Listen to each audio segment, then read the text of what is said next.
Boa noite, pessoal.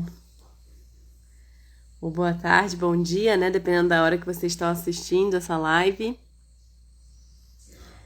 Mais uma. Bem incrível, inclusive, essa live de hoje. Vai ser uma live com o Rafa,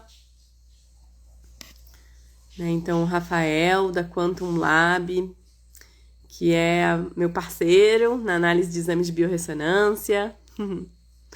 Então, para quem vem fazer, né, acompanhamentos comigo e está interessado também numa leitura de ressonância. Opa, a luz até melhorou aqui, olha. O Rafael é a pessoa que faz, né, a análise desses exames, ou que ele faz os exames e me manda para eu interpretar, né? Então a gente tem trocado bastante. E, enfim, ele vai estar aqui para a gente poder falar um pouquinho, ó, sobre esses três aqui em cima, para quem está no Instagram, ou aqui embaixo, para quem estiver no YouTube vendo depois. O eixo tireoide, pâncreas e adrenais. A gente vai falar um pouquinho sobre isso hoje. Então, gratidão à presença de todos. Quem tá aí, tô vendo, subindo vários 100%, foguinho, coração, gratidão. Isso é o que ajuda, né, a gente a aumentar a quantidade de views aqui no Instagram. Quanto mais vocês demonstrarem o interesse de vocês, melhor é, né? Então, agradeço. Se puderem, inclusive, enviar essa live para alguém, repassar depois, comentar, trazer perguntas. Quanto mais vocês interagirem nas lives e repassarem, seja por meio dos coraçõezinhos, né, dos símbolozinhos aqui embaixo, seja por meio das perguntas, dos comentários, mais pessoas vão conseguir acessar esse conteúdo. Então, olha, o Rafa tá chegando por aí, já mandou o convite dele, peraí, deixa eu aceitar aqui.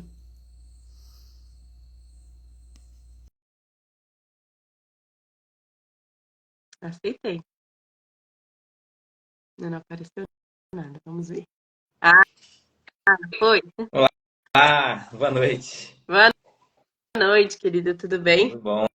E por aí? Tudo ótimo. Vou tentar chegar aqui mais para trás aqui a câmera para não cortar muito a testa.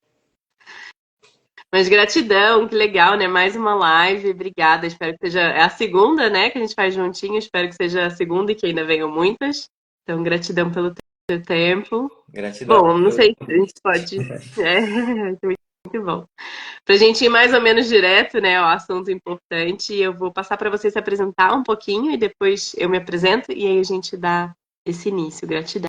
Eu sou o Rafael, eu trabalho com terapias naturais. O meu foco hoje está voltado mais na biorressonância e é um trabalho que a gente começou a desenvolver por conta do que aconteceu com meu filho.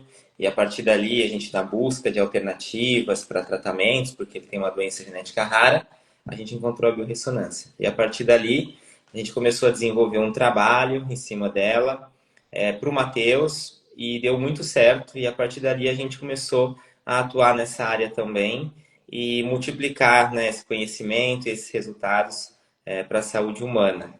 E a gente está aí hoje com a Quantum Lab, desenvolvendo um trabalho com exames de biorressonância para profissionais da área da saúde que queiram fazer avaliação dos seus pacientes também. Uma ferramenta aí a mais para diagnóstico, para auxiliar aí na saúde, né? Maravilha, gratidão, querido. Pois é, então, legal de você levantar essa, digamos, essa lebre. E aí, quem tiver, né, gente, interesse também de fazer um acompanhamento um pouco mais completo na naturopatia com as análises da biorressonância, a gente está trabalhando em parceria, né, o Rafa e eu. Está sendo bem interessante, né? A gente Uhum. observa que realmente traz dados aí que confirmam certas coisas e que abrem campos que não necessariamente a gente saberia sem o uso da biorressonância. E é mais uma ferramenta, né? Mais uma ferramenta incrível aí. Então, gratidão. Bom, para a gente dar início, eu vou me apresentar um pouquinho, talvez para as pessoas que seguem o Rafael e que não me conhecem. Meu nome é Elisa, mais conhecida como Eli Lamego, terapeuta naturopata. Estou trabalhando nessa área oficialmente há um pouco mais de 4 anos, quase 5, mas essa área da naturopatia, os estudos do higienismo, alimentação, hábitos, jejum, que é o que faz muito parte do que eu posto aqui no meu Instagram, né? Já vem fazendo talvez uma parte muito simbólica e enorme na minha vida há mais de 10 anos, né? Então, começou como estudos para mim mesma e eventualmente eu senti de expandir isso, que é um pouco parecido com a sua Uhum. história, né, Rafa? A história da tua família. Então, é legal que tem essa sincronia, de certa forma. E hoje a gente vai falar sobre esse eixo aí super importante, né? Tireoide, pâncreas e adrenais. E aí, para vocês que talvez não entendam muito qual a correlação ou nem sabem muito bem o que que é a função da tireoide, o que que é a função do pâncreas, por que das adrenais, qual a importância do bom funcionamento dessas glândulas como um todo, né? Que fazem parte do nosso sistema endócrino. A live de hoje é para isso, né? Então eu vou deixar o Rafa apresentar um pouco mais, né, para quem é a primeira vez que vem para uma live com a gente, falar um pouquinho da biorressonância, né, e depois a gente passa para o eixo. Tá, ok. Vamos lá. Então, a biorressonância nada mais é do que a gente buscar frequências nos tecidos do corpo do paciente, né? De forma bem simples, é isso aí. Então, a ressonância é o quê? É estar na mesma vibração. É como se a gente fosse sintonizar uma rádio, por exemplo. Então, quando você sintoniza a rádio, aquele equipamento lá, né, você coloca lá aquela frequência, vai entrar em ressonância e você vai conseguir ouvir aquela música, né, que toca na rádio. Então, o que a gente faz? É como se a gente estivesse sincronizando e buscando as frequências do corpo dos pacientes. E ali a gente vai entender como é que está a frequência de funcionamento das células de cada um dos órgãos, se existem frequências de parasitas naquele paciente, se existem frequências de adoecimento, ou frequências de metais tóxicos, por exemplo. Então, tudo gira em torno das frequências. Então, esses equipamentos eles têm a capacidade de identificar essas frequências num nível muito preciso, com mais de 4 casas decimais além da vírgula. Então, eles são bem precisos mesmo, justamente para tentar entender o que esse corpo tem, se existe alguma disfunção e quais seriam as possibilidades. Muito legal.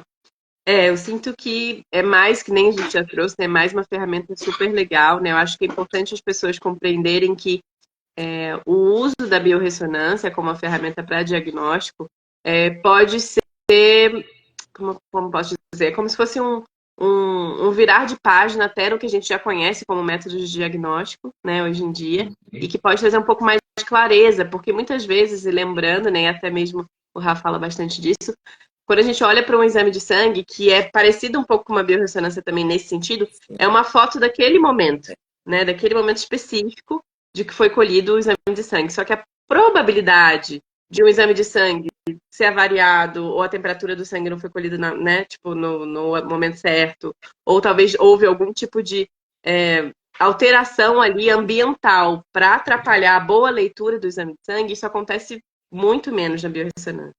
Né? Então, eu sinto que é uma boa ferramenta para a gente aumentar o nosso grau de certeza do que está acontecendo no corpo de cada um. Né? Então, bem legal. Bom, Rafa, para a gente começar aqui, né? A gente fez uma ordem, tá, gente? Então, a gente vai começar pela tireoide, né? Para a gente falar desse eixo. Eu vou deixar você começar e depois a gente vai se complementando, batendo bola. Vamos nessa. A tireoide é uma glândula muito importante, né? Todas são, mas o que a gente vai falar hoje, essas 3 glândulas, eu costumo dizer que são as portas de entrada para doenças, né? Se a gente tiver um desequilíbrio em alguma delas, ou mais, né? 2 que seja, a gente realmente já tem um início ali, um caminho para o adoecimento, né? E a tireoide ela tem uma importância muito grande também nessa questão do metabolismo, como né, nessa questão de queimar, do uso de energia, de quanto a gente sente né, essa disposição no dia a dia. Isso passa também pela tireoide, né, pelos hormônios tireoidianos. Existem diversas outras funções, né, mas para a gente simplificar aqui, acho que talvez essa seja a principal. E a gente percebe que hoje em dia existem muitos desequilíbrios relacionados à tireoide. E muitas pessoas hoje passando por situações assim. E eu percebo que a gente tem que ficar atento em várias questões, assim, hoje em dia que seria a questão ambiental, que hoje a gente está muito exposto a contaminantes. E aí, né, o principal talvez para a tireoide seria o cloro hoje, porque o cloro a gente tem no tratamento de água, né? A gente percebe que a gente recebe uma quantidade muito grande de cloro hoje. E a gente pode absorver pela pele, principalmente na hora do banho também, na inalação, porque vai esquentar a temperatura, né? Ali a gente fica no ambiente fechado, né? E ou pela própria ingestão dessa água, né, da torneira, se não houver nenhum tipo de filtro. E o grande problema hoje do cloro para tireoide é que o cloro ele tem uma atração muito maior pelo hormônio da tireoidiana ali, pela estrutura, do que o próprio iodo, né? Que é o componente que seria o natural, né? E quando a gente troca o iodo pelo cloro, se o cloro invadir o lugar ali do iodo e essa molécula tiver o cloro, esse hormônio não funciona. Então, muitas das vezes, o paciente até vai para o médico, tem um exame normal, porém, o exame não tem a capacidade de identificar se essa molécula tem iodo ou cloro. Então, se a gente olhar um número, né? Falar, não, o paciente está aqui, ó, ele tem uma produção adequada, porém, quanto disso realmente funciona? Quanto desse hormônio está funcionando? Possivelmente uma boa parte não. E aí a pessoa não se sente bem, se sente indisposta, com fraqueza, sem energia, né? E o médico às vezes fala que não, que tá tudo bem. Então, é um fator ambiental que a gente tem sempre que estar atento, né? E tem também aquela questão que é também importante a gente lembrar, que a alimentação hoje não é adequada, né? Se a gente for nos permitir se alimentar com o que é mais conveniente, com o que é mais fácil, mais simples, a gente vai ficar se alimentando só de alimentos industrializados e tudo isso aí vai realmente causar uma inflamação intestinal, a gente vai ter um probleminha ali de hiperpermeabilidade. O glúten também é uma molécula muito importante nesse processo. E quando existe esse tipo de irritação, a gente vai ter o quê? A passagem de moléculas ali que não deveriam passar para o nosso sangue, né? Pela parede intestinal. E o glúten é um problema, por quê? Porque parte do glúten é parecido também com o hormônio da tireoide. E aí, quando o corpo reconhece como um agente externo, ele não consegue ler todo o código do que passa, né? Ele só tira uma. É como se fosse um radar, né? Ele vai tirar foto e vai ler o que está ali, né? Só a placa do carro. Ele às vezes não consegue nem ver direito o modelo, né? Depois identifica lá na central. Então ele vai tirar uma foto e falar: não, esse pedacinho aqui. E esse pedacinho aqui, muitas das vezes, é igual ao pedacinho, né? Do glúten é igual ao pedacinho do hormônio tireoidiano. E aí acontece o quê? Uma possível reação imune contra a própria tireoide, né? Que aí a gente vai falar sobre a questão também da tireoidite autoimune. Então, eu acredito hoje que os pacientes acabam padecendo de situações assim, muito nesse sentido, né? No fator alimentar e no fator ambiental, principalmente. Esses pontos são muito interessantes, né? Porque muitas vezes a gente fala sobre saúde, ou até assim, numa página como a minha, né? Como terapeuta naturopata, que eu foco bastante na alimentação, tem muita gente que esquece outros pontos, outros hábitos. E aí, quando a gente fala sobre sistema endócrino como um todo, não só a tireoide, a gente tem que compreender que a gente vive numa sociedade hoje em dia que a gente está cercado, banhado de disruptores endócrinos como um todo, né? Vide, por exemplo, inclusive as roupas que a gente utiliza, né? Ou até os produtos de limpeza que a gente tem em casa. Então, muitas vezes as pessoas falam, ah, não, mas eu como tão bem, eu durmo legal, como é que pode ser que eu tô com esse problema? Então, vai muito além, né? Então, acho que é esse cuidado que todos temos que ter de estar de olho, inclusive, na panela que a gente utiliza, por exemplo, né? Até mesmo o inox solta metais pesados, infelizmente. Então, a gente tem que ter todo esse cuidado de compreender que microplásticos, metais pesados, poluição como um todo. Inclusive, você está indo no posto para encher a gasolina do teu carro. Cara, né, a quantidade de metais pesados está inalando ali também, né? Não só metais pesados, mas químicos, né? E subprodutos de petróleo, por aí vai. Então, todo esse cuidado da gente compreender que quando a gente fala de saúde tireoidiana, de saúde também, que eventualmente vai chegar lá, pâncreas, ou saúde das adrenais, vai muito além dos hábitos alimentares. É claro que hábitos alimentares podem auxiliar até num processo de desintoxicação do que está intoxicado, né? Então a gente tem que usar o alimento como um remédio nesse processo. Mas tem muita coisa que entraria aí, né? Eu vou aproveitar que a gente está falando sobre isso e eu fiz uma listinha só para ficar fácil, né? Para todo mundo entender um pouco mais, visualizar, de alguns sintomas, tanto de hipo quanto de hipertiroidismo. Tá? Então, para a gente compreender um pouco mais. Porque tem pessoas que falam, ah, acho que eu não tenho nada. E é muito importante a gente compreender que tudo bem, né? T3, T4, TSH, T3 reverso e por aí vai. Isso tudo auxilia muito na compreensão do quadro da tireoide. Mas todos esses valores vão variar muito quando já está tudo desregulado. Antes, quando está começando a desregular, não necessariamente isso vai aparecer no exame, vai ser subclínico, né? Então a gente tem que compreender que às vezes os sintomas já podem também dar, né, um sinal do que está rolando ali mesmo sem a gente ter um quadro clínico, ou até, infelizmente, tendo um quadro clínico que médicos e nutricionistas às vezes não pegam, porque não aprenderam a ler 100% legal, acurado os exames, né? É outra possibilidade também. E claro que a biorressonância entra aí para tirar a prova dos 9, né? Eu acho que isso é bem incrível. Mas para auxiliar quem está aí meio sem saber, vamos lá. Hipotiroidismo, que seria a função abaixo do que é a função ideal da tireoide, tá, gente?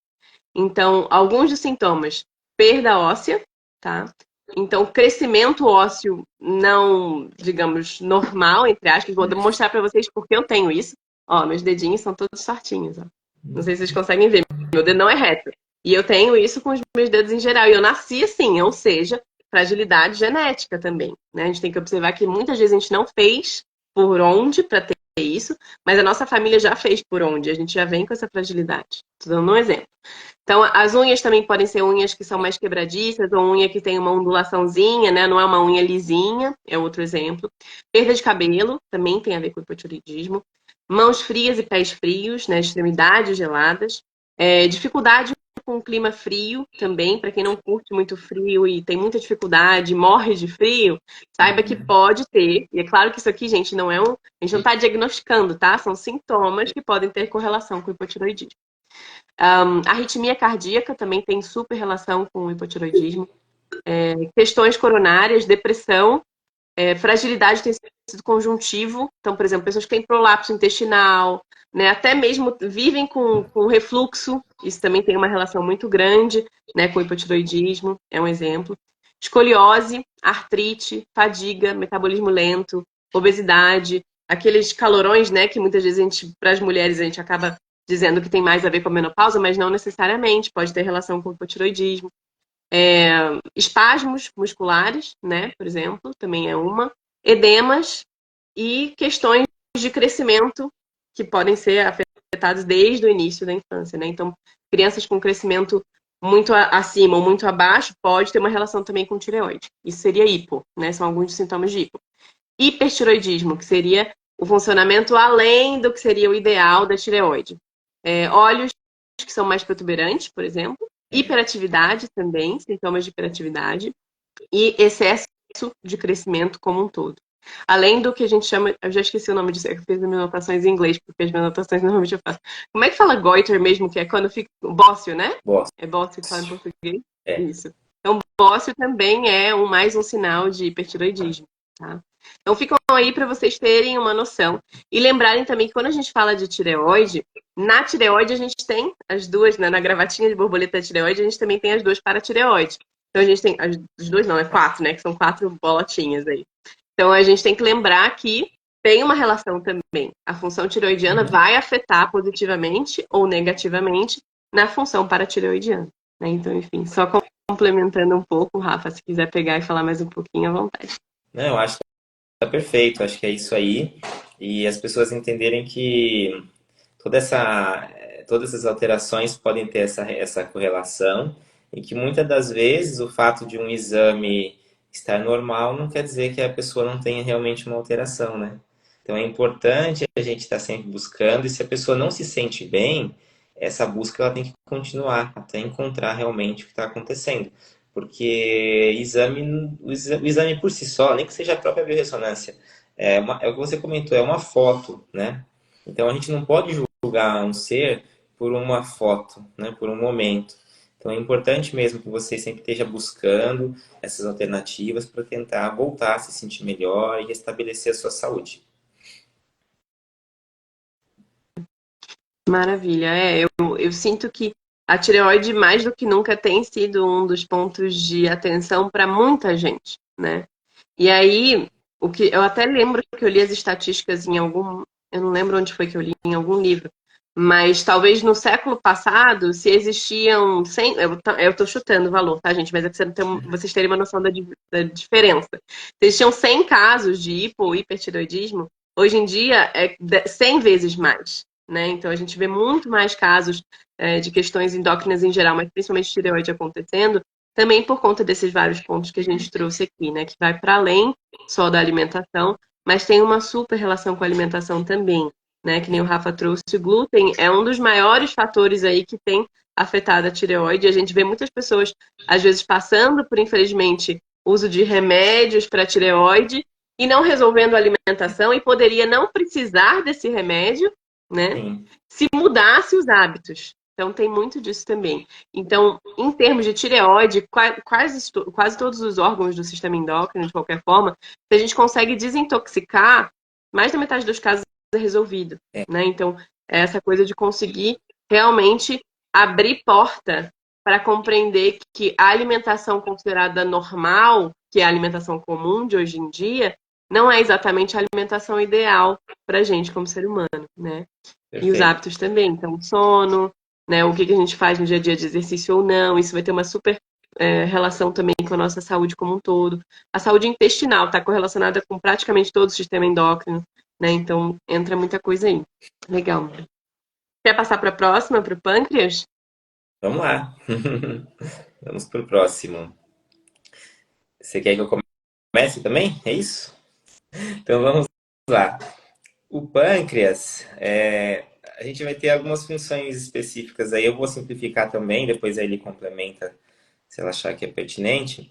Mas assim, a gente pensa muito na parte da digestão, né? E também nessa questão da glicemia através da insulina, né? A gente ter esse controle aí dessa facilitação, né, da entrada da glicose na célula. E é importante o pâncreas nessas duas funções aí.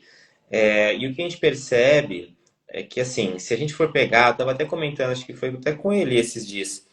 Eu estava assistindo um vídeo esses dias atrás, e se a gente pegar toda a história da humanidade e a gente conseguir dividir isso em um ano, como se fosse um ano, essa vida que a gente vive hoje, né, de pós-agricultura, com uma alimentação de várias, né, assim, várias vezes ao dia, com fartura de alimentos, se a gente fosse colocar essa fase dentro da existência humana, e colocasse isso no limite de um ano, seria os últimos segundos do ano. Então, a gente não tem DNA apropriado, a gente não teve evolução genética, mudança, né, que possa suportar essa alteração. Né? A gente vivia para caçar, ou seja, para coletar, né, como no caso eu vi ele comentando de coletar frutas e, né, e se alimentar dessas frutas e assim, e são épocas, né, de frutas específicas, né? Não havia assim, você se alimentar o dia todo, várias vezes ao dia e comer assim, né? Às vezes, assim, o ser humano acordava sem saber se ia comer, né? Talvez passasse um dia inteiro sem comer e no outro dia comeria melhor, né? Então não existia essa certeza. E hoje não, e hoje a gente faz 3 refeições, né? Ou 4 ou 5, para alguns nutricionistas de 3 em 3 horas, né? Então, é um excesso e o pâncreas não foi desenvolvido para estar produzindo insulina, né, nesse volume, e, né, nessa quantidade de vezes, e também para baixar uma glicemia tão alta, porque hoje a gente for ver os produtos industrializados, a ordem está pela quantidade que está ali, né? O primeiro item é o que tem mais. E se a gente for ver o açúcar, né, carboidratos de uma forma geral, são os elementos que estão sempre em maior quantidade nesses produtos, né? Então, existe um excesso. E o pâncreas hoje é um órgão que trabalha muito em excesso. Ele trabalha sempre além da capacidade dele, né? Então, a insulina sempre elevada, né? A glicemia muito alta, o corpo sempre se inflamando por conta disso, né? Então, a gente percebe as pessoas diabéticas muito cedo, né? Então a gente vê hoje crianças que muitas das vezes não deveriam estar diabéticas, já estão, ou pré-diabéticas, né? Então eu acredito hoje que o fator alimentar no pâncreas ele ainda é muito mais forte. Não que não haja também como ele comentou, a questão dos metais, né, que atrapalham toda a comunicação das glândulas, né, todo o eixo endócrino. Mas eu acredito muito que essa mudança de hábitos, esse ajuste, consegue realmente dar uma boa equilibrada na função do pâncreas. É o que eu sinto que é um dos maiores pontos hoje em dia, né, quando a gente pensa sobre saúde pancreática, é o excesso, né? E muitas pessoas às vezes têm essa cabeça de que, então eu não posso mais comer tal e tal, tal coisa, né? E, e seria muito importante a gente fugir um pouco dessa cabeça de não posso, porque a nossa tendência quando a gente pensa em não posso é justamente ir contra aquele não posso, porque tem essa energia, né, de acabar infringindo, entre aspas, algum pecadinho. Então, quando a gente consegue romper com essa ideia de não posso, mas começa a ver o que convém. Será que convém comer esse excesso todo? Realmente é bom pra gente comer o excesso todo? E os momentos de intervalo entre as refeições, porque também tem muito disso, né? A gente foi criado, e eu me lembro de criança isso. Não, tem que comer de 3 em 3, 4 em 4 horas, não pode ficar muito tempo sem comer, né? E desde, pelo menos na minha época de criança, isso era falado. Não sei se isso já é falado há muito tempo. Talvez eu chutei que pelo menos nos últimos 50, 60 anos isso é muito difundido, né? De que a gente precisa estar sempre satisfeito, que a gente não deveria estar de barriga vazia. E justamente esse momento de espaço, né? A gente dar esse tempo, um tempo para o nosso sistema digestivo como um todo, não só o pâncreas, que é claro que ele faz parte, né, do sistema digestivo, mas a gente dar esse tempo e não exigir tanto é importante. E aí, é claro que com uma alimentação que talvez tenha muitos excessos, né? E principalmente excessos de alimentos que nem sei se você poderia chamar de alimentos, mas de itens alimentícios que não existem na natureza de verdade, acaba sendo muito mais sobrecarregado. Mas tem outro ponto que eu acho que é bem interessante a gente falar, porque sempre quando a gente fala de pâncreas, a maior parte das pessoas, quando pensa pâncreas que não está funcionando legal, pensa direto em diabetes, É, né? E aí a gente tem que pensar que não é só isso, na verdade. Ele não está só correlacionado a essa questão, né? Inclusive, muitos diabetes são muito mais respondidos pela fraqueza adrenal do que pela fraqueza pancreática, né? Eles trabalham aí concomitantemente, estão juntinhos, né? Então, por isso que tem essa coisa holística do organismo todo tá precisando funcionar legal. é. E aí sim a gente não só reverter, mas não chegar a ter um caso de pré-diabetes nem de diabetes.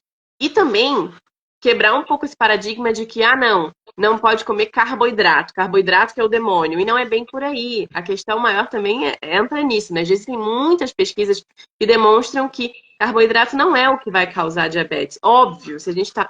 Eita, o que eu fiz aqui? Se a gente está exagerando, se a gente está exagerando e consumindo carboidratos vazios, aí é uma questão. Mas o Exato. carboidrato fruto, o carboidrato, né, que está também nos vegetais, em menor quantidade, mas está, não é o problema, não é o vilão, né? Inclusive, se a gente está consumindo frutas, a necessidade de secretar insulina é baixíssima. Se a nossa alimentação é praticamente 100% de frutas e entra vegetais também, a gente vai secretar insulina para processar sim o que está ali um pouco, porque a vegetais também tem frutose, tá? Mas tem mais da glicose, vai secretar um pouco para processar essa dos vegetais e não das frutas. É por isso que a alimentação 100% de frutas por um período, inclusive, pode ser utilizada para reverter muitos casos de diabetes. E já foi utilizado, já existem muitas pessoas e casos aí já conhecidos. Então, acho que quando a gente fala sobre pâncreas, é compreender que ele tem uma função muito mais ampla do que pensar só na digestão, é claro. Mas se a gente fala sobre a saúde dele, tem que entrar também falando sobre o que você trouxe antes, sobre metais pesados, sobre também essa parte da gente entender que tem xenobióticos que vão sempre influenciar também na função dele e na função de outras várias glândulas do nosso corpo. E lembrar que tem uma correlação muito grande com pituitária, tanto tireoide quanto pâncreas, quanto também, né, as nossas adrenais e outras glândulas, elas são comandadas pela pituitária. Se a gente não tem uma função pituitária de pituitária regulada, também é uma grande probabilidade, porque ela é a mestre. Pensa como se ela fosse o general de um exército de glândulas. Né? Se ela tá meio tonha, ela não tá funcionando legal, e aí é óbvio que as outras glândulas também vão acompanhar esse ritmo. Né? Então, acho que vai bem para além, né? Gratidão. Vou até procurar aqui, enquanto vou passar um pouquinho para você, e vou procurar nas minhas anotações o que eu coloquei de sintomas, né? De um pâncreas mais hipoativo. E daqui a pouquinho eu já acho, mas eu vou passar para você primeiro. Então, com relação a essas questões, eu acho que realmente é isso que ele comentou, é muito importante. São condições muito amplas, né? E é difícil a gente discutir aqui no tempo de uma live tudo isso, né? Então a gente tenta ser um pouco mais objetivo e a gente vai ter que pular se realmente algumas questões importantes, mas a ideia daqui é sair com uma noção geral, assim, do que realmente esse desequilíbrio pode causar, né? E o que a gente percebe muito é isso, que essa questão dos carboidratos mesmo vazios, né? E a gente percebe que eles sim têm um potencial de subir demais a glicemia. A gente percebe que quando a gente ingere as frutas, elas vêm, a frutose ela está junto com a fibra, né? Esse processo de digestão ele vai ser muito mais lento, né? Então esse pico de glicemia praticamente ele não vai existir ou se muito ou muito pouco, né? Quando comparado com realmente um açúcar refinado, né? De um doce, de algo assim que está adicionado naquele produto industrializado, né? Então, realmente é uma diferença muito grande e é por isso que é importante a gente descascar mais e desembalar menos, né? Nossa compra no mercado ela tem que ser mais no hortifruti e menos nas prateleiras, né? Porque realmente é ali que a gente vai perceber que a boa parte da nossa saúde ela vai entrar pela boca, né? Tem um fator ambiental, tem fatores emocionais, tem a questão de atividade física, tudo isso é muito importante. Mas o que a gente ingere realmente tem um peso muito grande. E hoje em dia, infelizmente, a gente tem ingerido muitos alimentos que são bombas, né, para o nosso corpo. Eles vão causar problemas muito sérios, né? É, até um pouco antes de eu falar aqui, né, dos sintomas que a gente encontra de um pâncreas hipoativo, me veio quando você trouxe agora, né? Porque eu vejo umas pessoas com muito medo de pico glicêmico, né, de subir o açúcar no sangue. Gente, isso é natural, é necessário, inclusive para a gente também mandar um sinalzinho, porque se não sobe glicemia, não manda sinal para os outros órgãos que também vão fazer parte desse processo, inclusive os rins, de começarem a fazer o trabalho deles. Então, pico, índice glicêmico, né, que as pessoas ficam preocupadas com índice glicêmico de fruta. Tem que lembrar que índice glicêmico não tem a ver com pico glicêmico. De certa forma, óbvio que tem uma correlação, porque a gente está ingerindo, mas não é esse medo do tipo, eu não posso comer melancia porque o índice glicêmico de melancia é alto. Cara, índice glicêmico é um cálculo que pode ser um pouco complicado, no sentido de que se a gente for olhar para uma batata, um arroz, o resultado no médio para longo prazo é muito maior do que de uma fruta, né? Então a gente tem que observar que às vezes esse pico que muitas vezes a gente mede ali, não, porque sei lá qual coisa eu como, dá um pico, dali meia hora, 40 minutos deu um pico. Já mediu dali 2 horas, 3 horas, 4 horas de comer arroz para ver? O pico é mais tarde, né? Ele vem um pouco depois. Então essa compreensão precisa acontecer, né? Das pessoas perderem um pouco desse medo de ingerir fruta e entender que, inclusive, a gente aumentar a glicemia é necessário para mandar Uhum. sinais para o corpo inteiro de que está acontecendo um processo ali, né? Sim, Então, fugir um pouco desse medo disso que acontece. é Mas verdade. falando do pâncreas, né, que eu comentei, da hipoatividade do pâncreas, alguns dos sintomas, gases, inchaço abdominal, né, durante a digestão, alimentos não digeridos nas fezes também, muita uma magreza excessiva, né? Tipo, magreza, gente, é normal, mas uma magreza excessiva que você olha pra pessoa e você vê que, olha, tá uma magreza praticamente beirando uma pessoa que talvez esteja com alguma questão, então vale olhar isso também. Perda de músculo, né? Massa muscular como um todo, tecido muscular. Baixa também, hipoglicemia, no caso, né? Baixa de açúcar no sangue, digamos. Ou alta, que já seria o oposto, já seria também o pré-diabetes ou diabetes. Refluxo, né?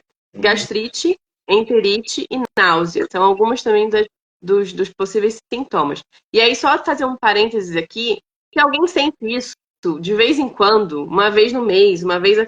Gente, saiba que isso às vezes acontece, dependendo do que você comeu. Pode ser que você não ficou legal depois de uma refeição que não foi muito boa para você. Não significa já que você tem alguma questão pancreática que você sentiu isso uma vez no mês, uma vez a cada 2 ou 3 meses. É observar se isso é uma coisa recorrente, né? Sim. Porque, por exemplo, alguém que faz um jejum, é claro que vai perder massa, dependendo se for um jejum muito longo, talvez perca um pouco de massa, porque faz parte do processo de catabolismo do jejum, Sim. né? Mas se isso acontece, a pessoa não consegue ganhar massa nunca, faz um monte de exercício, come um monte, não vê resultado, pode ter uma questão no pâncreas, né? Que não está auxiliando a realmente transformar aquilo no resultado que a gente está buscando. Então, são alguns dos pontos aí também para a gente falar sobre o pâncreas. Né? Não sei se você quer agregar mais uma coisa, Rafa, ou se a gente fala sobre as adrenais. Não, para mim eu acredito que tá ok. Eu acho que a gente comentou bastante coisa interessante, né? Legal. Eu posso até começar falando um pouquinho das adrenais e eu passo para você, né? Porque na verdade são as minhas glândulas, assim, a que eu mais gosto de falar sobre são as adrenais. Eu acho que elas são muito esquecidas, né? As pessoas nem têm noção do quanto as adrenais são importantes para o nosso funcionamento. Elas não só auxiliam a regular sono, como auxiliam a regular a libido, regulam muita coisa. Estão relacionadas à nossa sensação de energia ou baixa de energia. Elas também podem trazer uma sensação de ansiedade quando estão desreguladas, por exemplo, a pessoa está constantemente ansiosa. Tem uma correlação também com as adrenais. E como o próprio nome diz, adrenais, né, ela também secreta adrenalina. Então, vários outros neurotransmissores, além da adrenalina, o cortisol, por exemplo, estão super correlacionados aí também. Então, a gente tem que entender que ela vai estar ligada ao sistema nervoso, ela vai estar ligada a quadros de inflamação ou não. Ela também vai estar ligada à utilização de carboidratos, né? A boa utilização de carboidratos ou não vai estar correlacionada com as adrenais. Ela também tem uma correlação com a regeneração e, digamos, reparo, né, de tecidos como um todo. Então, é uma glândula que ela não é exatamente uma glândula mestra, mas ela é uma das glândulas mais expressivas de funcionamento do nosso organismo.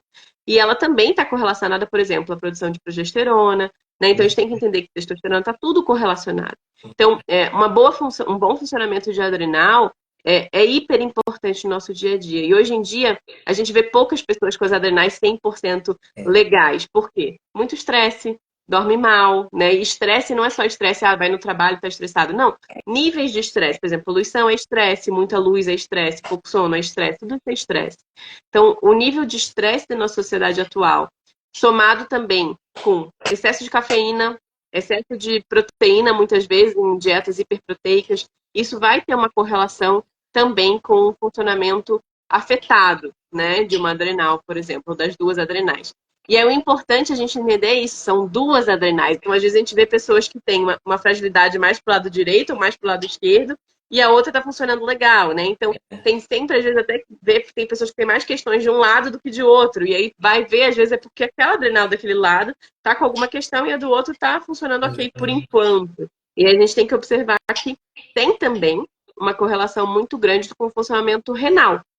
Né? As adrenais são tipo os chapeuzinhos ali, dos chapeuzinhos, os chapeuzinhos dos rins, né? Então elas estão logo acima e se os rins não estão funcionando legal, vão acabar afetando as adrenais e vice-versa.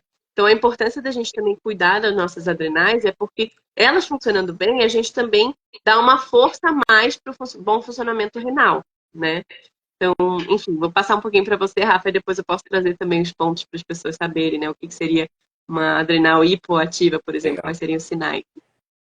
Eu vou pegar de trás para frente. Aí você falou dos rins, eu acho muito interessante essa questão renal, porque a gente percebe hoje em dia que as pessoas não se hidratam da forma adequada, né? Primeiro, se a gente for falar de qualidade de água, hoje em dia a água, né, que a gente toma, ela é péssima, né?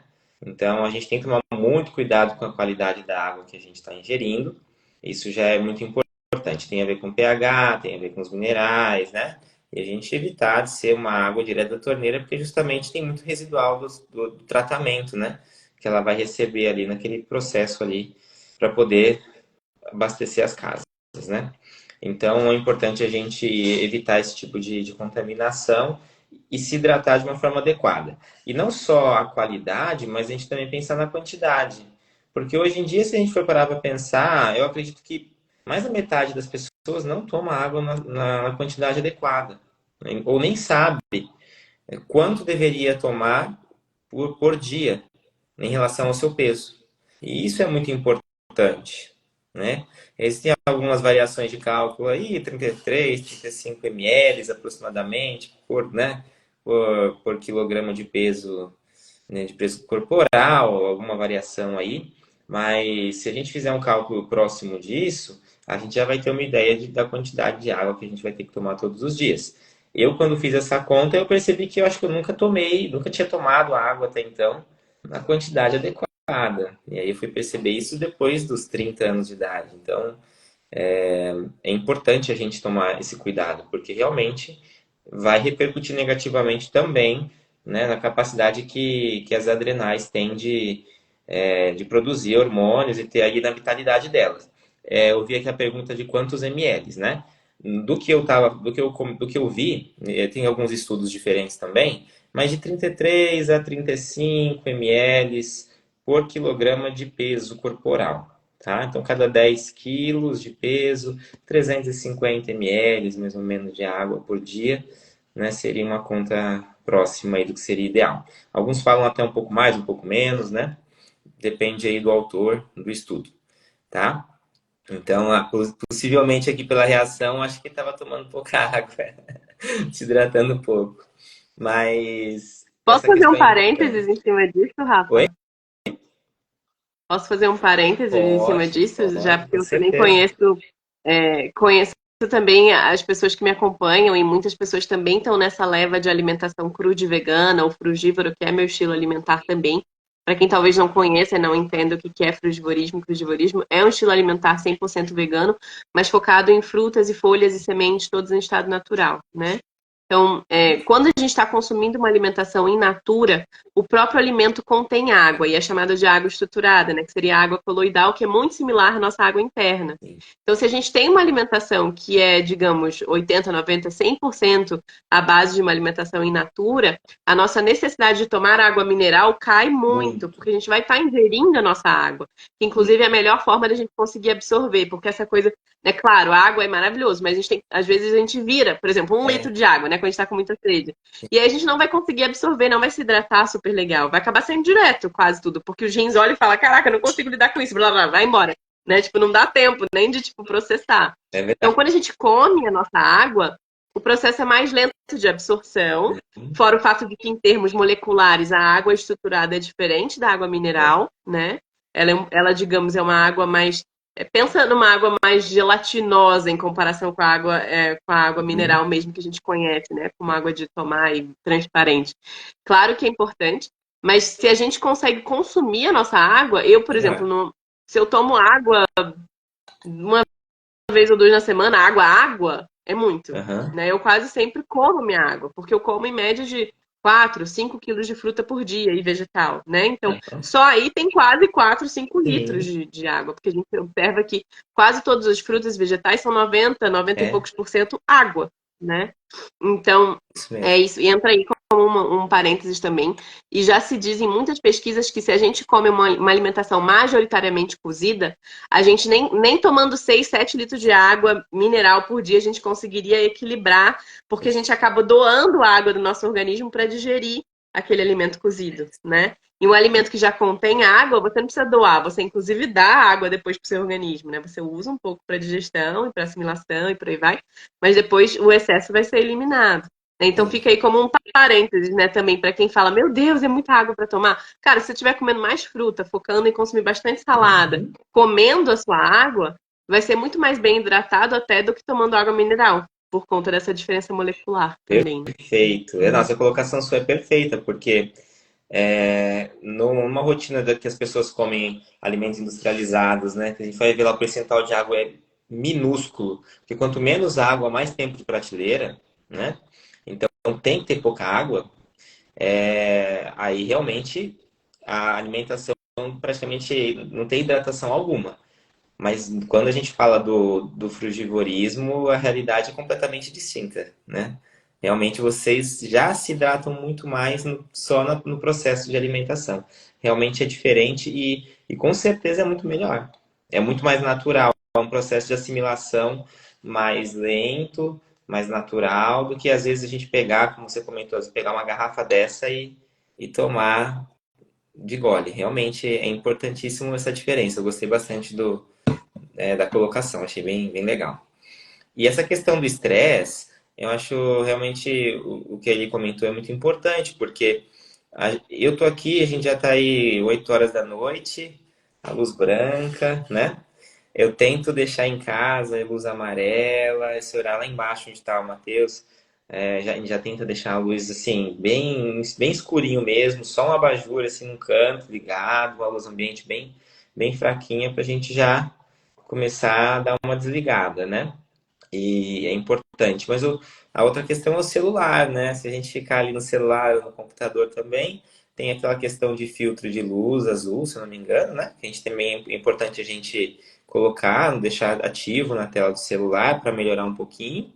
Mas mesmo assim, se a gente não respeitar horários de sono, realmente descansar, dormir numa quantidade de horas aí, né, adequada. A gente tem que tentar não dormir muito tarde, né? Tentar ir umas 10, 11 horas da noite no máximo, porque cada hora que a gente dorme até antes da meia-noite equivale a quase duas depois, né? Comparativamente, se a gente for dormir depois, né, de madrugada. Então a gente vai ter muito mais, vai se sentir muito mais descansado. Então, às vezes é melhor você dormir mais cedo e acordar mais cedo do que você dormir mais tarde, né, para compensar às vezes alguma atividade, né? Então vale a pena às vezes dormir mais cedo e fazer logo cedo, se possível, do que você se estender. Então é difícil, né? A gente sabe questão de trabalho, hoje em dia às vezes home office, essas questões todas, os horários de trabalho praticamente mudaram muito e a tecnologia, o uso das telas tem interferido muito nessa questão de estresse. É estresse financeiro, é estresse de trabalho, são muitas condições aí que a gente vem passando e que quando a gente soma tudo isso, a não se hidratar bem, não se alimentar bem, e as condições ambientais, o desafio que a gente passa diariamente, a gente começa a perceber que as adrenais acabam tendo uma dificuldade de suprir toda essa demanda. E muitas das vezes a gente não, ela não consegue, da mesma forma que o pâncreas, responder a tanto estímulo.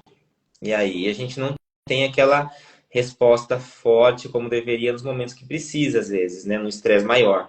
Porque é engraçado que a gente eu já ouvi falar assim que você vai usar adrenal muito quando você vai fugir de um dinossauro, quando você tem realmente você vai precisar de um pico ali, né? E você tem que ter aquela resposta forte para momentos, né, fortes. Mas se você vem gastando isso o tempo inteiro, a hora que realmente seu corpo precisa, né, para responder a um estresse maior, uma demanda maior, você não consegue responder de acordo. E é aquele momento que você vai se sentir mais cansado, mais desgastado, porque você precisa e você vê que você não consegue. Porque as suas adrenais não te entregam o resultado que você quer ter. Então tem que cuidar, a gente tem que fazer uma reserva, né, digamos assim. A gente precisa, né, ter esse trabalho, esse cuidado, para que quando a gente passar por esse tipo de momento, todo mundo passa, né, não tem como não passar. E quando a gente passar, a gente ter essa resposta, né? Então a gente tem que pensar muito nisso também. Com certeza, com certeza. Eu sinto que até os próprios sintomas, né, que eu ia listar para você, já vou listar, eles vão dizer muito disso também, né? Dizer do quanto as adrenais vão estar correlacionadas ao que a gente chama de hábitos, né? Então, por exemplo, aqui trazendo alguns dos sintomas de uma adrenal que esteja talvez cansada por estar trabalhando demais ou hipoativa mesmo, né, por N questões. Então, a primeira delas são as condições inflamatórias, perdão, como um todo, né? Todas as ites, né? Então, tipo, não sei, fascite, rinite, todas as ites que a gente possa imaginar têm correlação também com as adrenais. Condições fibrocísticas, né? Também. Fibromialgia vai ter uma super correlação também com adrenais. Ciático, né? Pessoas que têm questões de ciático também, nervo ciático. Cistos ovarianos tem uma correlação muito grande. No caso da mulher, excesso de sangramento, né, mensal, no caso da menstruação. Endometriose e formações celulares atípicas, né, no útero em geral também tem alguma questão. Questões de próstata, seja câncer ou seja prostatite, tem uma relação com o adrenal. Todos os cânceres femininos, né? Se a gente for pensar até em câncer de mama, isso tudo vai ter correlação também com as adrenais. Parkinson também tem uma correlação com os adrenais. Esclerose múltipla, tremores em geral, né? Pessoas que têm um tremor recessivo, que não conseguem, né, parar. Não é perninha nervosa, tá, gente? Perninha nervosa já tem um pouco de correlação com o adrenal, mas tem correlação com até excesso de alguns, ou excesso ou falta de alguns minerais, depende de muita coisa, né? Verdade. Aquele barulhinho, né? O chiadinho no ouvido, zumbido de ouvido, tem relação também com as adrenais. Dificuldade de respirar fundo ou falta de ar também tem correlação com as adrenais, é mais um sintoma. Colesterol, excesso de colesterol, né? Também, colesterol alto, por exemplo. Desidratação tem correlação com as adrenais. Ansiedade, timidez, questões emocionais, sensibilidades emocionais e outras condições aí. E é legal de trazer isso porque tem muita gente que fala, eu sou assim. Não necessariamente você é tímida mesmo, ou você tem uma questão mesmo profunda. Às vezes tem alguma questão que é endócrina e correlacionada possivelmente à adrenal, e te faz ser assim, né? Estar assim. Então tem uma correlação aí também. Problemas com sono, né? Então, às vezes, insônia tem relação com as adrenais. Questões de memória, quem tem perda de memória também tem uma correlação com as adrenais. Por verdade que vem muito cedo, né? No caso das mulheres, a menarca, né? A primeira menstruação muito cedo tem uma relação com as adrenais. Ou até menstruação irregular tem uma correlação também. Problemas para conceber, no caso da mulher e também do homem, né? Que a gente tem que lembrar que são os dois lados aí da moeda, não é só a mulher. Questões sexuais como um todo, seja excesso ou falta de libido, tem uma correlação com as adrenais, impotência, questões com ereção, né, frigidez no caso da mulher, fertilidade, tanto para os dois lados tem relação com as adrenais, fatiga, né, perdão, fadiga crônica tem uma relação também, e endurance como um todo, né, pessoas que não têm muita endurance, por exemplo, não conseguem nem correr 100 metros, já estão, né, morrendo, caindo nos pedaços. Pode ter uma relação, claro, se você é uma pessoa super sedentária, pode ter uma correlação, mas se é uma pessoa que, na teoria, está num momento que está se movimentando, está se exercitando, todo o resto está, entre aspas, dentro dos conformes, essa baixa endurance pode ter uma relação também com as adrenais. Então, estão aí alguns dos possíveis sintomas relacionados a adrenais que não estão funcionando 100%, ou que estão com algum impedimento para estarem funcionando 100%. E aí, falando de todas essas três, né, já que a gente está falando do eixo, tanto tireoide, pâncreas, adrenais, a gente tem que lembrar que, claro, tem uma influência possível de xenobióticos, tem uma influência possível, né, dos vários poluentes que estão por aí, tem uma influência possível, inclusive, em estar faltando certos minerais. A gente tem que lembrar disso também. Né? E esse faltar certos minerais, às vezes não é porque a gente está ingerindo de menos, às vezes é porque, que nem o Rafa trouxe, a gente tem metais pesados competindo, né? Ou Sim. xenobióticos em geral competindo, até microplásticos competindo com esse mineral, né? Em nível possivelmente até intestinal. Então a gente também tem que observar que tem uma correlação muito grande, sim, com os hábitos em geral. Passar para você, meu bem. Tem uma questão importante, né? Você comentou sobre a puberdade precoce. Eu tive puberdade precoce. E eu tive que passar por um tratamento para que eu não tivesse aquele estirão de crescimento e depois não, antes do tempo, né? E depois não alcançasse uma estatura adequada. Então eu passei por isso, a gente fez um tratamento na época convencional, né? E assim, aí no caso eu acabei usando corticoides na época, tinha 12 ou 13 anos de idade, até que eu conseguisse, digamos assim, estruturar a função das minhas adrenais para que aí eu fui diminuindo as doses, né? Até que depois eu parei de usar e eu voltei ao normal. Mas eu lembro que realmente essas alterações, e é o que você comentou sobre timidez, por exemplo. Eu passei por uma fase da minha infância, adolescência, de muita timidez e de um estresse muito grande, assim, com situações que às vezes não eram relacionadas, assim, nem eram às vezes tão grandes. E eu acredito muito que isso tinha a ver com essa minha alteração das adrenais. Tanto que depois isso se estabilizou e eu mudei meu comportamento. Não que a gente não passe estresse, não fique ansioso, né? Isso é normal de todo mundo passar. Mas eu percebia, depois que eu voltei, eu voltei um pouco mais ao normal, que eu percebi o quanto era exacerbado, o quanto era diferente. E uma questão interessante também da gente levar em consideração é a questão do emagrecimento. Que hoje, né, a gente tem muitas pessoas obesas e que não conseguem emagrecer. E um dos fatores do emagrecimento também é a questão do estresse. Se a gente não sai do sistema luta e fuga, da guerra, do estresse diário ali, o corpo não vai permitir que a gente emagreça, porque seria uma questão antifisiológica. Né? Então, eu preciso permitir que haja um relaxamento, que haja um equilíbrio entre o simpático e o parasimpático, né? Então, o simpático durante o dia, o parasimpático para dar aquela desacelerada à noite e conseguir esse equilíbrio para que o restante acabe se equilibrando também, as questões hormonais, e o emagrecimento venha acontecer. Né? Tanto que nesse período de estresse, o corpo acaba até colonizando, assim, digamos, não é a melhor palavra, mas pegando as células de gordura e transformando em mini adrenais. E essas células começam a ter a capacidade de produzir também corticoides e ajudar as adrenais que muitas das vezes não estão dando conta. Então, os hormônios produzidos pelas adrenais são tão importantes que se a gente remover as adrenais do nosso corpo, a gente vive algumas horas, a gente morre depois disso. é muito importante. A gente não pode ficar sem, né? São pouco, acho que eu não sei nem se por horas, eu não lembro agora exatamente qual é o período, mas assim, é muito pouco tempo. Então, o corpo acaba até criando esse mecanismo para justamente justificar e falar, não, eu não posso ficar sem. Então, a gente primeiro tem que tirar o estresse, fazer todo esse equilíbrio, né? Diminuir carga tóxica, organizar o eixo hormonal e o emagrecimento ele vem de uma forma natural. E as pessoas ficam forçando isso e usam drogas para isso e tentam forçar um sistema que muitas das vezes não vai funcionar. E depois ela volta, né? Se não for feito, se o trabalho não for bem feito. Então também tem que pensar muito que a adrenal ela é uma glândula, são glândulas muito importantes nesse processo, né? Da manutenção da gordura corporal, né? E da condição física aí também é importante. Eu acho que tem esses grandes pontos aí, né, pra gente discutir mesmo. E talvez até uma grande dica que, gente, custa zero, tá? É dica grátis, de grátis. Trabalhar a respiração.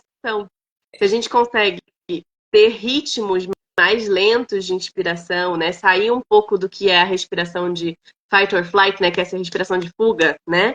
De combate ou de fuga, digamos assim, que é a respiração do estresse, que seria basicamente respirações acima, se não me engano, acho que era acima de 14 ou 10 respirações, já é considerado uma respiração de fuga. Inspira e solta. Se a gente faz mais do que 10 por minuto, né? E, por exemplo, a grande maioria hoje em dia está em torno de 16 inspira e solta por minuto, né? Conta um, inspira e solta, conta um. Então, vale para todo mundo aí fazer, sem forçar a barra, faça sem ficar, né? Não vou controlar para eu chegar no valor certinho. Não. Pensa justamente em fazer para vocês testarem se a respiração comum de vocês é uma respiração que está mantendo o corpo de vocês nesse modo de estresse. Porque muitas vezes a gente pensa, não, estresse é só porque eu tô num momento estressante. Não, a própria respiração pode comandar ao nosso sistema se ele está ou não no momento de estresse. Então, se a gente consegue ter momentos de respiração consciente, a gente fechar, nem precisa fechar os olhos, mas se quiser, fecha os olhos, inspira e solta, bem devagarzinho, né? Inspira. O melhor, inclusive, é inspirar e soltar mais tempo do que inspira, né? Inspira, suponha, 5, 6 segundos, solta 7, 8, 9, 10, né? Enfim, para a maior parte das pessoas é mais fácil inspirar 4 e soltar 6. Então, vocês podem ir testando aí o que fica mais fácil, né? E certamente é uma das formas de auxiliar e legal. A Helena falou aqui que óleos essenciais também ajudam, com certeza. Tem muitos óleos essenciais que, pelo poder da aromaterapia, auxiliam também a regular, né? O nosso sistema, não só adrenal no longo prazo, né? Porque é um trabalho de longo prazo, como é o trabalho da mudança alimentar, não é de um dia para o outro que a gente consegue ajustar, né? A gente precisa de uma dedicação mesmo. Então, seriam alguns pontos aí de dica, tanto os óleos essenciais, que nem a Helena trouxe, mas também a parte de respiração, que é uma coisa que não exige muito, a gente nem precisa comprar nada, né? É só a gente realmente ter consciência da nossa respiração. E, e também, para além disso, a gente tem momentos de silêncio, né, ao longo do nosso dia. Momentos que a gente consegue se desconectar. Isso pode ser 5 minutos de manhã, 5 minutos à noite, né? A gente tem aquele momento que a gente consegue não precisar ter nenhum outro a fazer, não tem nada para trazer a gente de volta para a realidade ali física conturbada e correria do dia a dia, e a gente tem aquele momento de silêncio só para gente. Então aí que entra também o trabalho da meditação, para quem puder, né, super profundo também é uma possibilidade muito legal até, já tem muitas pesquisas médicas demonstrando o quanto uma pessoa que pratica meditação e que inclusive talvez pratique até o yoga tem uma capacidade muito legal de sincronizar esse simpático e parasimpático e trazer para um ritmo mais, não diria zen, mas um ritmo mais natural, né? Um ritmo sem picos e sem vales, né? Sem muito estresse e sem a gente conseguir equalizar. Então, é uma possibilidade também. E isso vai auxiliar em todo o sistema endócrino, né? Porque a partir do momento que a gente não está secretando hormônios de estresse, quase todo o nosso sistema sente que está regulado e para de agir como se estivesse fugindo. Porque, inclusive, não sei se muitos sabem, a nossa própria digestão é afetada. Se a gente está estressado, a gente não consegue digerir bem, a gente não assimila bem. O corpo inteiro fala, isso daí não é o meu foco. Eu estou aqui fugindo de alguma coisa que eu não sei o que é, mas eu estou fugindo. Então ele não digere, não assimila, não faz o trabalho dele bem. Né? Então é bem importante esses pontos também. Não sei se você quer agregar alguma coisa, Rafa, no todo que a gente trouxe, né? Talvez fechar aí algum pensamento teu, um fio da meada. Fica à vontade. Eu acredito que foi bem interessante, eu gostei bastante da abordagem, dos complementos, né, que a gente conseguiu fazer. Eu acho que deu para a gente explicar de uma forma abrangente aí a importância dessas glândulas e o quanto é importante os nossos hábitos, o nosso ambiente, a nossa alimentação, para que a gente encontre esse equilíbrio. Eu acho que isso é o mais importante, a gente perceber que a saúde é algo multifatorial, né? Multidisciplinar, assim, não é nada muito específico. A gente tem que ter atenção em todas as áreas da nossa vida e equilíbrio para que a gente possa realmente encontrar o resultado positivo em cada uma delas, né? Então é importante focar na alimentação, é importante focar nos relacionamentos, para a gente não ficar também nessa questão de estresse emocional muito grande. É importante ter bons hábitos, dormir bem, né? O tempo necessário para descansar. É importante fazer atividades físicas para ajudar também em toda essa regulação hormonal. Então, eu acredito que a saúde ela passa por todas essas áreas. É importante que a gente perceba que a gente tem que cuidar de tudo isso. Porque o que a gente percebe hoje são pessoas que às vezes cuidam de algumas, mas esquecem completamente outras, né? Tem pessoas que às vezes não gostam de fazer atividade física e quer, assim, e quer ser saudável. E às vezes a gente percebe que não tem como alcançar um resultado maior se não praticar atividade física, né? Ou quer praticar atividade física e ter um bom desempenho e não se alimentar bem. Então, não tem como, a gente tem que encontrar esse equilíbrio.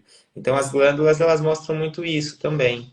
Eu acho que mostram que a gente precisa buscar esse equilíbrio para que elas também estejam equilibradas, para que a gente não fique doente, a gente se sinta bem, disposto, possa trabalhar bem, possa dormir bem, ter disposição para fazer outras atividades também. Então é importante a gente sempre buscar esse equilíbrio. Gratidão, querido. Foi ótimo mesmo, adorei o bate-papo.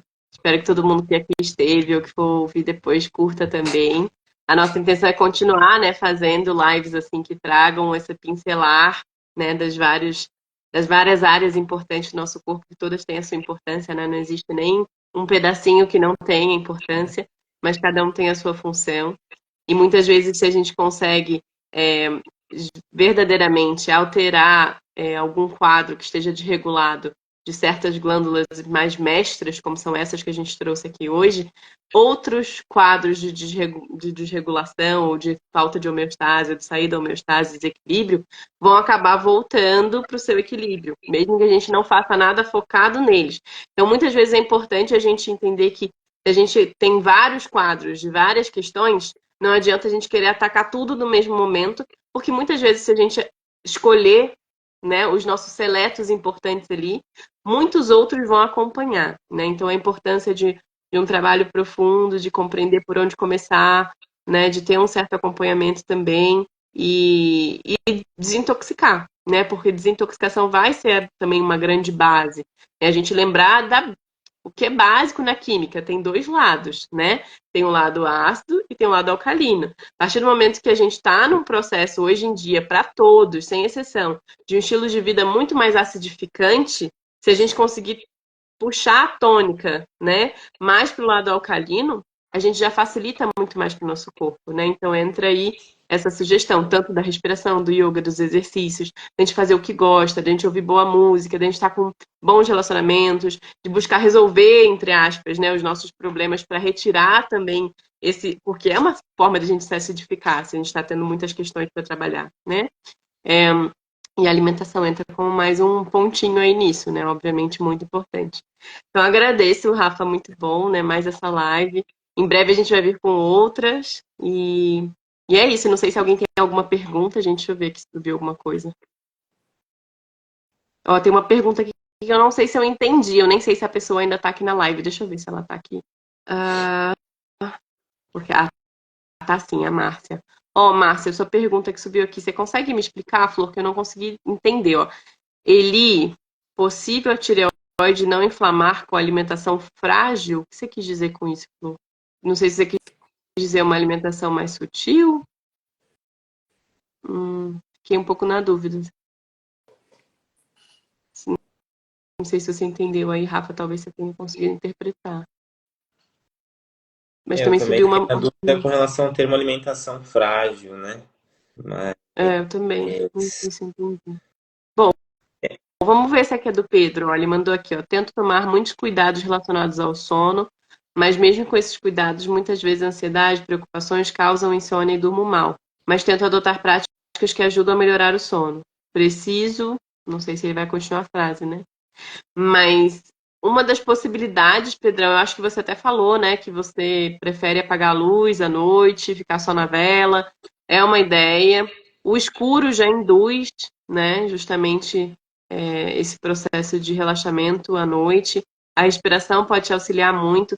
Existe eu não lembro exatamente se é esse o valor, mas eu acho que o que eles chamam é uma respiração. Tem a quadrada, né, que é inspira, segura, sustenta, né, cheio o pulmão, solta e mantém vazio pelo mesmo tempo. Então, se para você, por exemplo, 5 segundos inspirando, 5 segundos sustentando, 5 soltando e 5 mantendo vazio e vai fazendo esse quadradinho, né?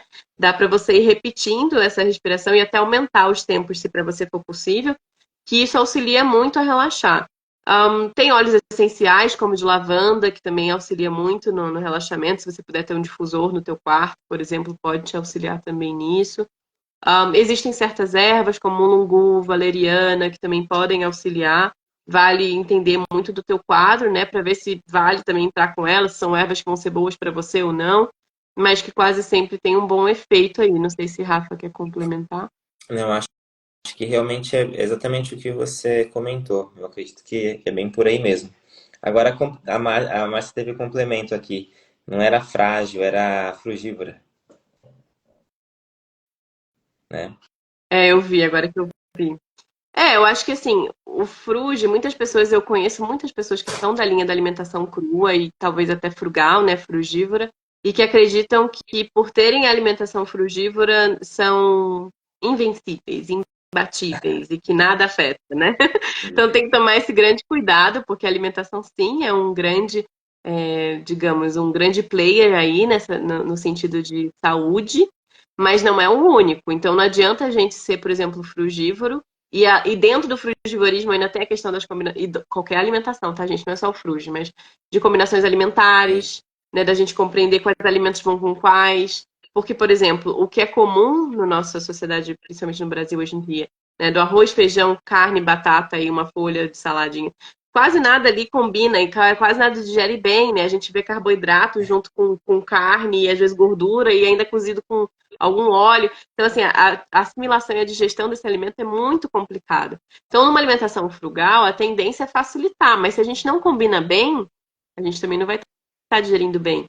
E aí, claro, a alimentação frugal, ela pode auxiliar muito, mas não é o único, né? Não é o único ponto. A gente precisa realmente entrar nesse ser holístico, né? Que dentro da naturopatia a gente fala dos 7 médicos da natureza, que entra o alimento, sim, o ar, a água, o sol, o sono, os exercícios e a questão mental, né, emocional. Então seriam 7 médicos. Se esses 7, se algum deles está desregulado, a tendência é alguma coisinha vai ser afetada. A gente tem que buscar regular esses 7, né?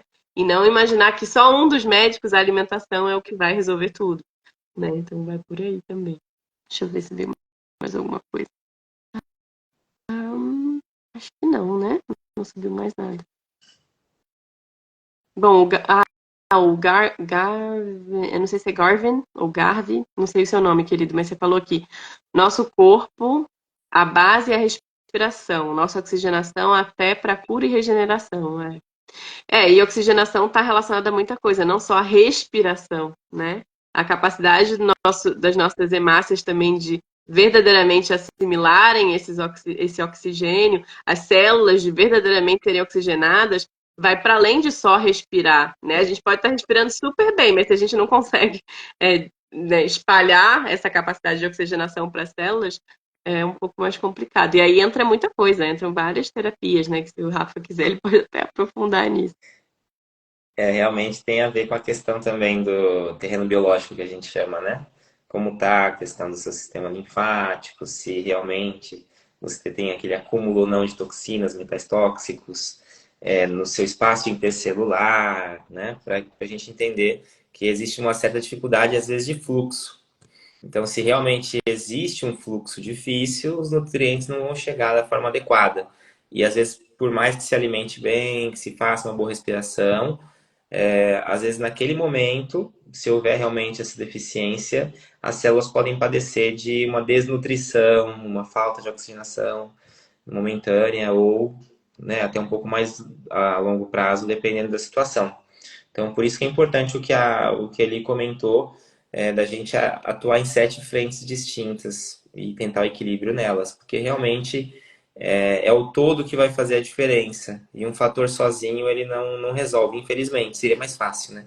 Se a gente falasse da alimentação e já conseguisse resolver. A alimentação ela muda muito, realmente é um fator muito importante. Mas a gente tem que pensar em todas ao mesmo tempo. Isso aí, muito bom. Bom, acho que foi, né? Já tá em 1h10 de Uhum. live. Acho que foi muito gostoso. Gratidão mais uma vez pelo teu tempo, Rafa, e a todos que aqui estiveram. Vai ficar salva, né? Vou deixar salva aqui no feed e amanhã mesmo eu consigo já postar no YouTube e passo para todo mundo. Quem quiser, né? Manda um alô para mim no privado que eu posso mandar o link. Vou passar para você também, tá, Rafa? Depois o link. Uhum. E é isso. Uma boa noite, bom descanso. Gratidão. Gratidão.